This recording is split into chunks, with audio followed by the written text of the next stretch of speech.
굉장히 오랜 시간 동물 사육사로 일을 해오던 한 외국 남성이 한국 방송에서 푸바오라는 판다를 보고는 흐뭇해하고 있습니다. 그런데 그런 푸바오가 중국으로 간다는 소식에 부랴부랴 짐을 챙겨 중국행 비행기에 몸을 실었다는데요. 그곳에서 그 사육사는 믿기 힘든 장면들을 보고 분노에 휩싸이기 시작했다는데 과연 무슨 일이 벌어졌던 것일까요? 안녕하세요. 저는 세계 5대 동물원 중 하나인 체코에 있는 프라하 동물원에서 일하고 있는 앤톤이라고 합니다. 40대 남자죠. 저는 제가 프라하 동물원에서 일하고 있다는 것에 항상 자부심을 느끼며 살고 있습니다. 우선 동물을 굉장히 좋아하는 저에게 있어서 프라하 동물원은 최고의 직장이거든요. 복지가 좋아서가 아닙니다. 동물 복지에 대한 인식이 아주 뛰어난 곳이기 때문이에요. 반려동물을 기르는 분들이라면 아시겠지만 동물을 기르는 사람일수록 동물의 행복한 삶에 관심을 가지기 마련입니다. 이 점에서 저는 제 직장인 프라하 동물원이 아주 좋아요. 어느 정도냐면 동물원에 방문하는 방문객들은 인간이 동물들의 공간에 침입했다는 느낌이 들 정도라는 말을 하고는 합니다.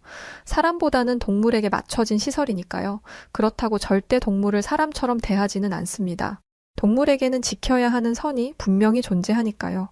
이 선을 지키기 위해서는 동물에 대한 해박한 지식이 필요하기 때문에 저는 사육사로서의 지식을 얻기 위해 노력해 왔습니다. 경력이 길고 이 분야에서는 전문가로 인정받고 있음에도 여기서 그치지 않고 계속해서 노력하고 있는 상황입니다. 최근에는 아시아 동물들에 관한 책을 보고 있어요. 요즘 이쪽에 관심을 가지고 있다 보니 유튜브에도 자연스럽게 아시아 동물들의 영상이 뜨더라고요. 그러던 중 보게 된 게 동물농장이라는 프로그램이었습니다. 정말 사랑스러운 동물들이 많이 나오더라고요. 이런 힐링 프로그램이 있다니 알고 보니 이게 한국 방송이더라고요. 사실 저는 한국에 대해 좋지 않은 이미지를 가지고 있었습니다.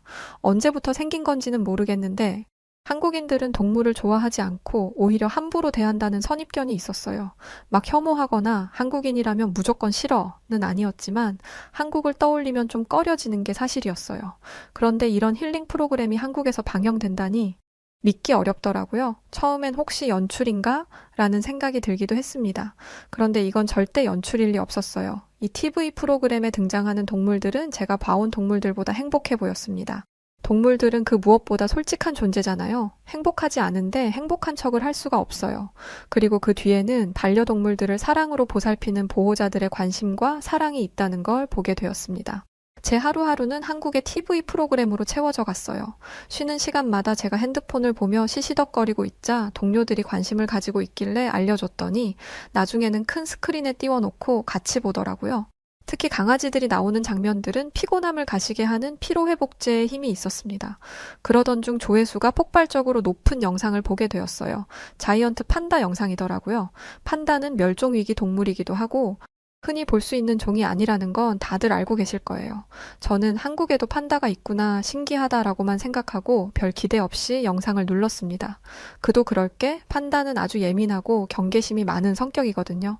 귀여운 강아지 영상처럼 애교를 부리거나 귀여운 모습을 판다에게서는 볼 수 없을 거라고 생각했습니다.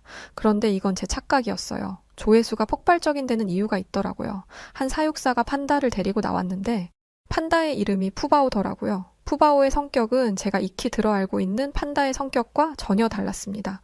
저는 판다가 방정맞게 뛰어다닐 수도 있다는 걸 처음 알았어요. 그리고 사육사에게 아무렇지 않게 안기고 애교를 부리더라고요. 판다는 보통 혼자 있고 싶어 하고 조용한 곳을 좋아합니다.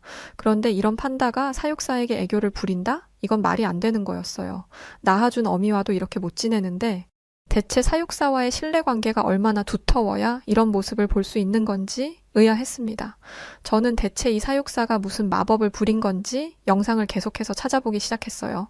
저보다 경력이 훨씬 길어 보이는 사육사는 판다의 번식도 성공한 분이셨습니다. 아시겠지만 판다는 멸종 위기종으로 분리되어 있어요. 생태계가 파괴되고 천적이 많다는 이유도 있지만 일단 번식 자체가 쉽지 않거든요. 만약 저에게 판다가 온다면 저는 번식을 성공시킬 수 있으리라 장담할 수 없습니다. 저도 이 분야에서는 전문가고 꽤 인정받는 사람인데도 말이죠. 이 정도로 판다의 번식은 힘든 일입니다. 예민한 판다가 임신을 하고 새끼를 낳으려면 그만큼 심리적인 안정을 느껴야 하는데 그것 자체도 쉽지 않거든요. 하지만 한국에 있는 사육사는 그걸 가능하게 했고 푸바오의 번식을 성공시켰습니다. 그리고 또 번식을 성공시켰더라고요. 제가 이 소식을 동료 사육사들에게 말하자 다들 입을 떡 벌리고 그게 가능해? 라는 반응을 보였습니다. 그리고 얼마 뒤 저희는 한 군데 모여서 함께 푸바오 영상을 찾아볼 정도로 푸바오의 팬이 되었습니다. 그런데 저는 또 다른 시선으로 푸바오 신드롬을 지켜보고 있었어요. 저는 경력이 꽤 되는 사육사이다 보니 동물원의 입장도 늘 고려하고 있습니다. 사육사로서 바라보는 푸바오의 모습은 그것대로 놀라웠지만 푸바오가 있는 동물원이 푸바오를 노출시키는 방법도 놀라웠습니다. 예능 프로그램을 보는 것처럼 퀄리티 있는 영상을 제작해서 대중들에게 보여주는데 영상 자체가 지루하지 않고 재미있다 보니 사람들의 이목을 집중시킬 수 있었죠. 또 이런 관심은 동물들에게도 좋은 영향을 줄 수 있습니다. 동물이 주는 행복이 얼마나 큰지를 사람들이 알게 되니까요. 하지만 이 행복에 눈이 멀어서 책임지지도 못할 생명을 데려와서는 안 되죠. 한국동물원의 영상에서는 단순히 행복함만 보여주는 게 아니라 한 생명을 돌보는 것에 얼마나 큰 시간과 노력이 들어가야 하는지를 보여주고 있었습니다. 동물을 키우면 행복하지만 그만한 책임이 따른다를 알려주는 것이었죠. 저는 제가 직접 가서 이 모든 것들을 보고 느끼고 오고 싶었습니다. 그리고 그것들을 저희 동물원에 적용하고 싶었어요. 그래서 제 사비를 들여 한국으로 향했습니다. 한국에 와서 놀라웠던 점은 한 2개가 아니지만 이야기를 이어가기 위해 동물원 이야기로 바로 넘어가 보려고 합니다. 일단 복잡한 서울 도심에서 버스를 한 번 타면 바로 동물원으로 갈 수 있었어요. 그래서 동물원이 서울 가까이에 있는 줄 알았습니다. 그런데 그게 아니라 꽤 오래 버스를 타고 외곽 지역으로 가야 하더라고요. 빌딩이 빽빽한 서울 도심을 지나 외곽 도로로 달리는데 서울로부터 벗어나면 벗어날수록 건물들이 조금씩 낮아지고 산과 숲의 면적이 조금씩 늘어나기 시작했습니다. 솔직히 서울에 처음 갔을 때 이런 데에 동물원이 있다고? 라는 생각이 들면서 살짝 실망했어요. 프라하 동물원의 면적은 정말 크거든요. 그렇게 큰 부지를 유지해야 하다 보니 빌딩 숲과는 거리가 멉니다. 그런데 서울에는 동물원을 만들 만큼 넓은 면적의 땅이 없어 보였어요. 그런데 버스를 조금만 타고 가니 조금씩 자연이 보이기 시작했고 저는 안도의 한숨을 내쉬었습니다. 그렇게 도착한 테마파크, 저는 어마어마한 규모의 입을 다물지 못했습니다. 이렇게 큰 규모의 놀이동산은 본 적이 없었습니다. 그리고 이곳 안에 동물원이 있더라고요. 프라하 동물원에서는 동물만 볼 수 있는데 한국에서는 놀이기구도 타면서 동물을 볼 수 있다는 게 너무 놀랍더라고요. 저는 지금까지 이런 유형의 동물원을 본 적이 없었습니다. 저는 서둘러 정신을 차리고 제 원래 목적인 푸바오를 보고자 발걸음을 옮겼어요. 그리고 그곳에서 또 한 번 놀라운 광경을 보게 되었습니다. 그건 바로 관람객들의 관람 매너였어요. 동물원에 발을 들이자마자 수많은 사람들이 보이길래 당황스러운 마음이 들었었습니다. 프라하 동물원은 아주 규모가 크기 때문에 사람이 아무리 많아도 꽉 찬 느낌이 들지는 않더라고요. 한국 동물원도 규모가 크기는 하지만 프라하 동물원에 비하면 아니기 때문에 사람이 더 많은 듯한 느낌이었습니다. 저는 애당초 사람이 북적거리는 곳에 자주 가보지 못했던 터라 이렇게 많은 사람들이 모여 있는 것에 저도 모르게 압도된 게 있었어요. 그리고 걱정도 됐죠. 이 모든 사람들이 한 군데로 몰리면 어떡하지? 과연 질서를 지킬 수 있을까? 하는 걱정이었습니다. 그리고 주변을 보니 푸바오와 관련된 물건들을 가지고 있는 사람들이 정말 많더라고요. 휴대전화 케이스도 그렇고 누가 봐도 푸바오를 보러 온 사람들이 많았습니다. 낭패라고 생각했어요.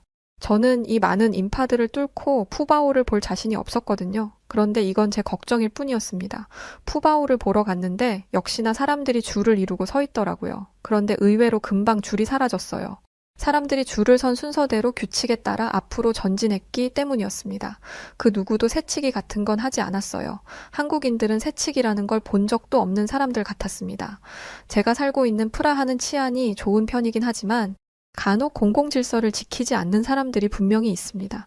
특히 이렇게 사람들이 있을 때면 꼭 한 2명씩 보게 돼요. 그 중에는 악명 높은 프랑스와 이탈리아인들도 있기는 하지만 어쨌든 규칙을 지키지 않는 사람들을 많이 봐왔습니다. 그런데 한국에서는 그런 걸 전혀 못 봤어요. 그리고 이상하리라 싶을 정도로 조용하더라고요.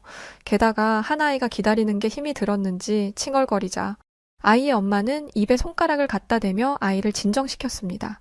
왜 이렇게까지 조용히 하는 건지 의아하다는 생각을 하던 찰나 판다가 소리에 예민하다는 것을 기억해냈습니다. 솔직히 이런 데서는 줄만 잘 서줘도 매너 있는 관람객이에요. 그런데 이렇게 동물의 특성에 맞춰서 관람 예절을 지켜주다니 진짜 감동이었습니다. 저도 사육사로서 정말 많은 사람들을 보게 되잖아요. 동물원에는 수많은 주의사항들이 존재합니다. 동물 우리 안으로 손을 집어넣지 마세요.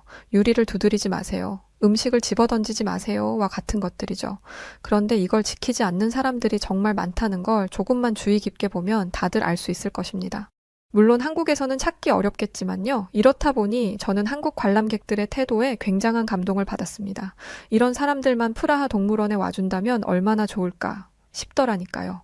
그리고 나중에서야 알게 된 건데 판다를 보는 시간은 5분밖에 안 되더라고요. 어쩐지 사람들이 빨리 빠진다더니 이런 시간 제한이 있기 때문이었습니다. 그런데 규칙을 잘 지키는 것만 같았던 한국 관람객들 중에서도 예외는 있더라고요.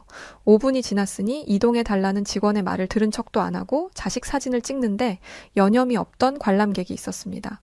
다른 관람객들도 인상을 찌푸린 채 그 모습을 지켜보고 있었지만 그 사람은 아랑곳 안 하더라고요. 역시 어느 나라든 저런 사람이 있구나라고 생각하던 찰나 다른 직원이 오더니 말을 하기 시작했어요. 그런데 언어가 뭔가 다른 것 같더라고요. 아시아 언어는 잘 알지 못하지만 동물농장을 몇 개월 동안 봐왔다 보니 한국어를 조금은 알아들을 수 있고 한국어를 구분할 줄은 아는데 새로운 직원이 문제를 일으킨 관람객에게 하는 말은 한국어가 아니었습니다. 알고 보니 그 관람객은 중국인이었어요. 그 중국인은 자기 뜻대로 상황이 흘러가지 않는 게 짜증났는지 점점 언성을 높이기 시작했습니다. 가뜩이나 조용한 상황이다 보니 그 목소리가 더 크게 느껴졌죠. 진짜 왜 저러나 싶었습니다. 부끄러운 줄 알아야죠. 한창 뛰어놀 나이인 어린아이들도 예절을 지키기 위해 꾹 참고 기다리는데 다 큰 어른이 절에 서야 되겠습니까? 그리고 이런 모습을 보여주면 자식이 뭘 보고 배우겠어요. 참 착잡하더라고요. 그리고 언뜻 보이는 판다가 걱정되기 시작했습니다. 다행히 그 관람객은 안내 요원에 의해 끌려나가듯 자리를 비우게 되었어요. 중국인 관람객이 사라진 자리에는 평화만 남았고 저는 한국 관람객들과 함께 판다에게로 향했습니다. 저도 실제로 판다는 처음 보는데 실물이 더 귀엽더라고요. 왜 사람들이 푸바오 열풍에 휩싸였는지 알 것 같았습니다. 그런데 사육사로 판다 우리를 보니 푸바오 귀엽다라는 생각은 나지도 않더라고요. 오히려 판다 우리를 관리하고 가꿀 사육사들에 대한 존경심만 피어났습니다. 판다 우리는 제가 지금까지 봐왔던 그 어떤 우리보다 더 잘 정돈되어 있었습니다. 그리고 언뜻 보니 그네 같은 것들이 설치되어 있더라고요. 저는 체코에서 봤던 영상 중에 사육사들이 판다를 위한 그네를 만들어준 걸 본 적이 있어요. 그게 저건가 보다 싶더라고요. 실제로 보니 만드는 게 얼마나 힘들었을지 실감이 되기 시작했습니다. 우리의 크기는 컸고 풀도 있었고 물도 있었어요. 나무도 있고 돌, 꽃도 있었죠. 한국인분들 이런 것만 보고 사셨을 테니 이게 뭐 대단한 거라고 생각하실 수도 있어요. 그런데 이건 정말 쉬운 일이 아닙니다. 세계 5대 동물원인 프라하 동물원은 그렇다 치고 저는 다른 동물원에서 이런 모습을 본 적이 없어요. 동물원의 사육 환경에 대한 관심이 늘어나면서 전 세계적으로 사육 환경을 개선하는 추세이기는 하지만 아직도 열의 7, 8은 여전히 콘크리트 바닥 우리를 사용합니다. 그런데 판다가 살던 곳은 아니었어요. 자연 그대로의 모습을 제공하고 있었죠.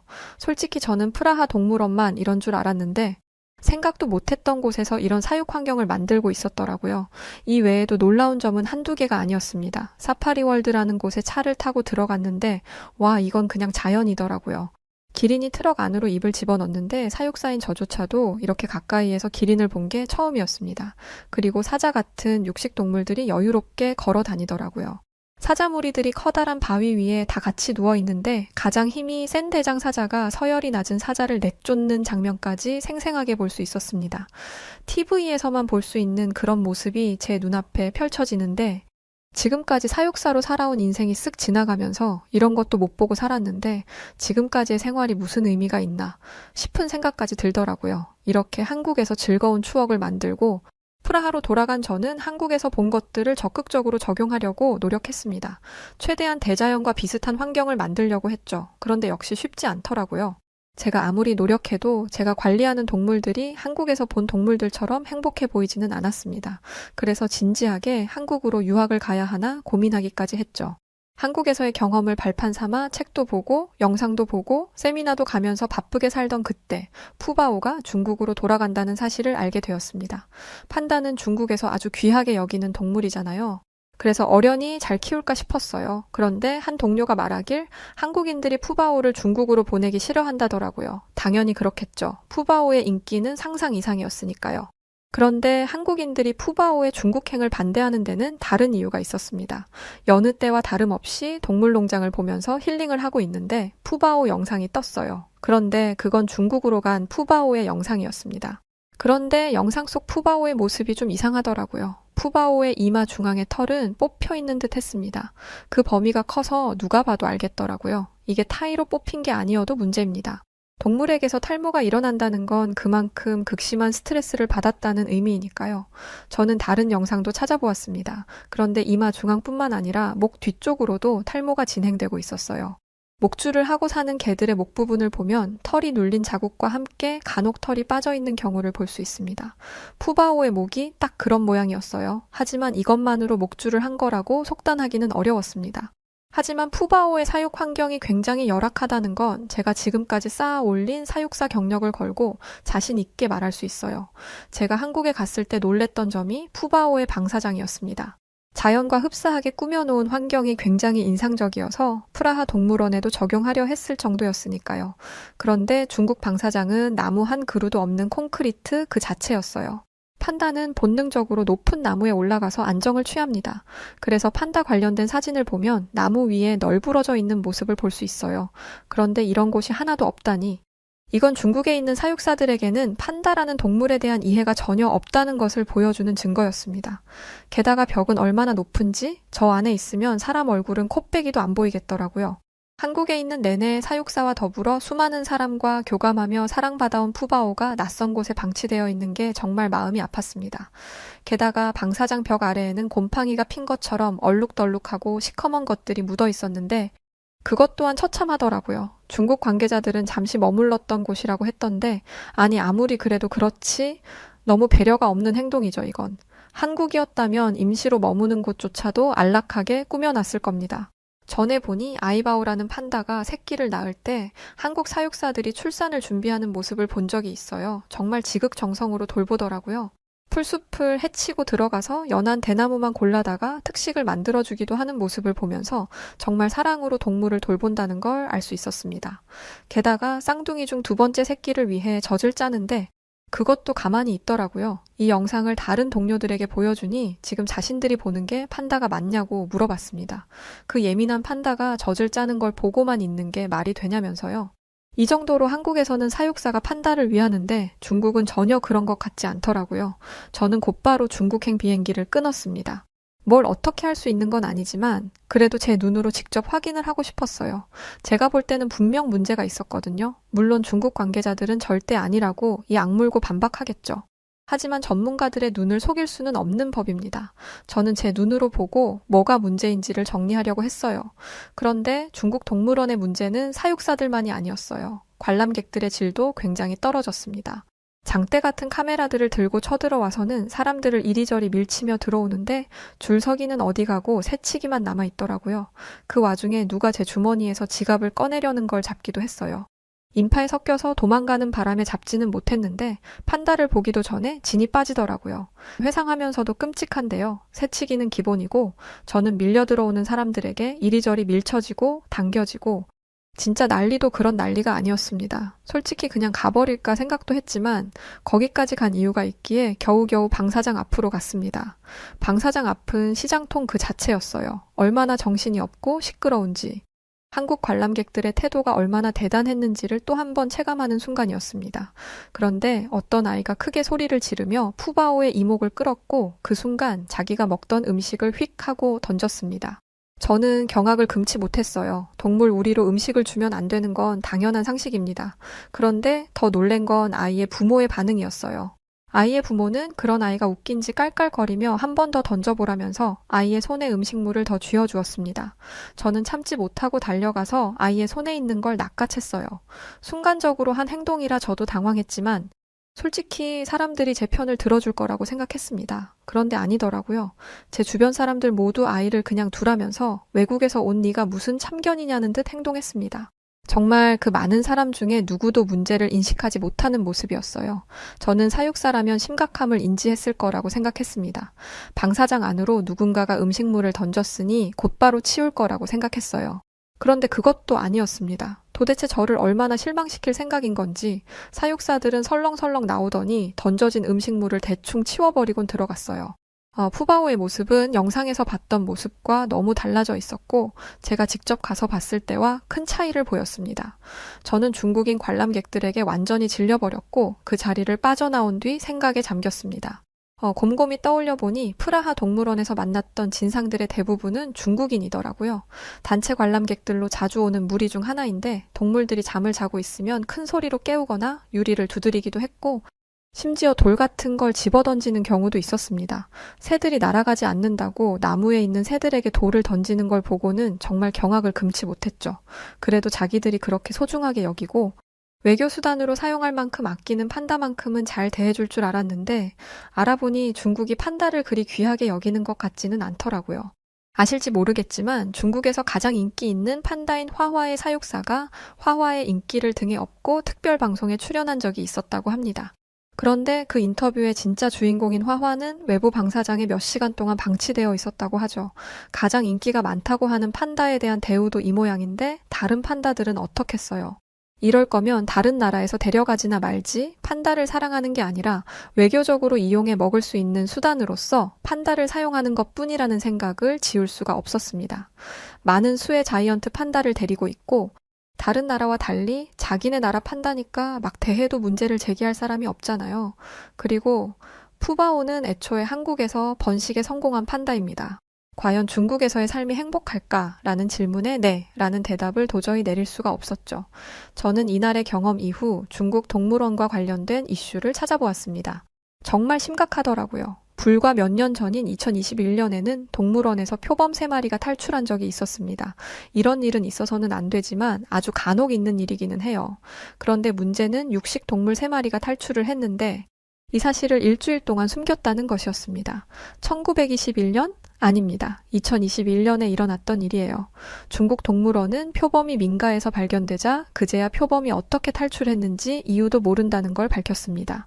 그러면서 하는 말이 가관이었어요. 어린 표범들이라서 공격성이 약해 위험하지 않을 것이라고 봤다는 거죠. 아무리 어린 동물이라 하더라도 동물은 동물이고 배가 고프면 뭐라도 공격할 수 있다는 사실은 사육사라면 당연히 알아야 하는 것입니다. 그런데 얼마나 무지하면 이걸 간과하고 쉬쉬하는지 이해가 안 되더라고요. 표범이 무슨 고양이도 아니고 새끼라고 위험하지 않다는 게 대체 어느 나라 말입니까? 그리고 괜한 공포심을 불러일으키지 않기 위해서 탈출을 알리지 않았다는데 위험을 알고 외부 활동을 조심하는 것과 표범이 길을 활보한다는 것을 전혀 모르고 거리를 활보하는 것 중에 뭐가 더 공포스러울지 정말 몰랐던 걸까요? 전문성도 없고 책임감도 없고 생각도 없는 모습에 기가 찼습니다. 지금 생각해도 화가 머리끝까지 나네요. 이게 다가 아니었습니다. 이미 중국에 있는 동물원들은 좁은 우리, 부적절한 먹이와 환경, 동물 학대 등의 수많은 사례를 가지고 있었습니다. 수도인 베이징에 있는 동물원에서는 몇 차례에 걸쳐 학대 의혹이 있었고 광저우 동물원에서는 동물들이 엄청난 스트레스에 노출된 모습이 고스란히 영상에 찍혔습니다. 영상을 찾아보시면 확인할 수 있을 거예요. 이것도 불과 몇 년 전인 2021년에 있었던 일인데요. 상하이 야생동물원에서는 사자와 호랑이 등의 큰 육식 동물들이 관람객들과의 접촉을 위해 과도한 훈련을 받는 장면이 포착됐었습니다. 동물들의 야생성을 완전히 죽이려면 얼마나 폭력적인 행동이 동반되어야 하는지 유추해 볼 수 있으실 거예요. 저는 여기까지 보고 더 이상 중국 동물원에 대해 찾아보지 않았습니다. 더 찾아보면 열불 터져서 화병으로 죽을 것 같더라고요. 대신 동물복지와 선진국의 연관성에 대해 알아보기 시작했습니다. 제가 공부해보니 경제적인 발전을 이룬 나라일수록 동물복지에 관심을 가지더라고요. 먹고 사는 문제가 해결되면 윤리 문제에 관심을 가지게 되거든요. 그런데 분명 중국은 어느 정도 사는 나라로 알고 있습니다. 미국을 대적할 수 있는 나라라고 하더라고요. 그런데 그건 순전히 인구빨이었고 공산주의 체제의 한계로 아주 일부의 사람들만 잘 산다는 걸 알게 되었습니다. 저는 중국인들을 보면서 중국인들에게만큼은 경제적 수준과 윤리의식이 비례하지 않는다는 걸 알게 되었습니다. 그리고 그 이유를 제 나름대로 분석해 봤는데요. 저는 이게 교육 수준의 차이라고 생각합니다. 중국은 일부 사람들만 고등교육을 받지만 한국은 70% 이상이 대학에 진학하더라고요. 이건 한국의 교육 시스템이 얼마나 체계적인지를 가리키는 지표이고 증거입니다. 반면에 중국은 부익부 빈익빈이 계속해서 이어지면서 굳이 지식을 쌓고 교양을 쌓지 않아도 먹고 살 만한 사람들이 너무 많아졌어요. 그래서 교양과 공공의식에서 큰 수준 차이가 나는 것이죠. 저는 이렇게 극과 극의 두 나라를 파악하고 분석하면서 제가 사육사일 뿐만 아니라 더 다양한 일을 해야 한다는 확신을 가지게 되었습니다. 그래서 동물 복지 향상과 생명을 존중하는 문화가 우리 사회에 자리 잡도록 하는데 영향을 주는 사람이 되고 싶어요. 그리고 제가 추구하는 바의 모델을 한국으로 삼으려고 합니다. 모든 동물들과 인간들이 한데 어우러져서 조화롭게 살아가는 세상이 하루빨리 찾아오면 좋겠습니다. 자, 오늘 사연은 여기까지입니다. 푸바오. 저도 정말 좋아하는 판다인데요. 중국으로 가게 되면서 마음이 많이 좋지 않았었는데 이런 일들이 있었네요. 아무쪼록 우리 푸바오가 건강하게 있었으면 하는 바람입니다. 사연 보내주셔서 감사하고요. 그럼 오늘 사연 어떻게 들으셨나요? 저는 더 좋은 영상으로 찾아뵐 것을 약속드리고 지금까지 사연을 읽어드렸던 여우튜브 송은지였습니다. 영상 끝까지 시청해주셔서 감사합니다. 그리고 구독자 여러분들 사랑하고 늘 고맙습니다. 당신만의 여우